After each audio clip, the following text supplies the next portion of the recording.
Good afternoon. I'm Ann Bishop, Executive Director of Texas Public Employees Association, and I'm here today to support the Texas Workforce Commission's budget, but also to support the almost 5,000 workers at the Texas Workforce Commission.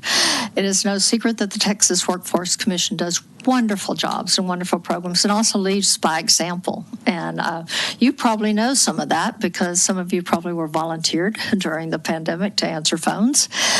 So it is a thankless task to be able to do some of these things, and we want to appreciate and recognize the Workforce Commission, their management of the workforce and the workforce employees.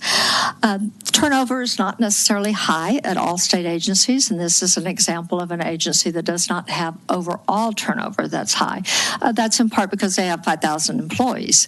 When you look at the people who are there less than 2 years, the turnover is 26%. When you look at people who've been there 30 to 34 years, the turnover is about 25%. And so you have it on both ends of the scale. And I would venture to say some of the people in this room have over 25 years of service because we worked together in the 80s. But one of the things I want to also talk about is that there's over 32% of the workforce that is eligible to retire by the year 2027. So that's about 1,400 people. And while you're developing your programs, when you're in the back room talking about the policy and the budget issues, we would request that you keep in mind all state employees for an inflation-adjusted increase.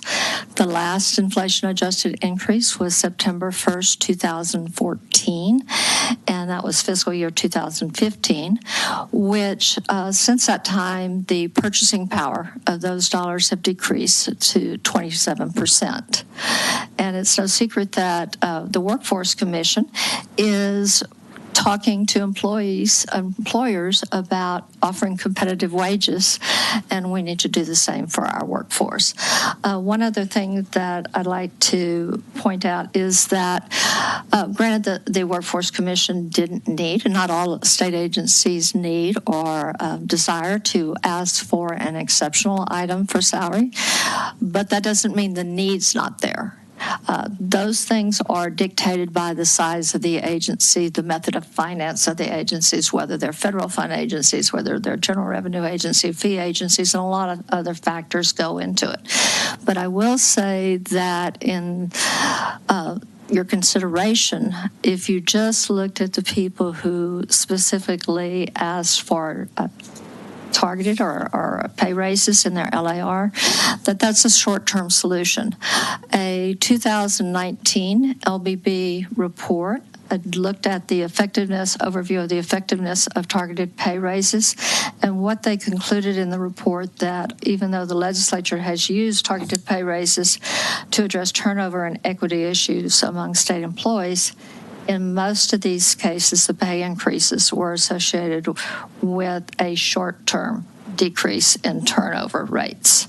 So I respectfully ask that in your deliberation and in your briefings that you consider all state employees' salary as you go forward. Happy to answer any questions or provide any information, and certainly a lot of information is available.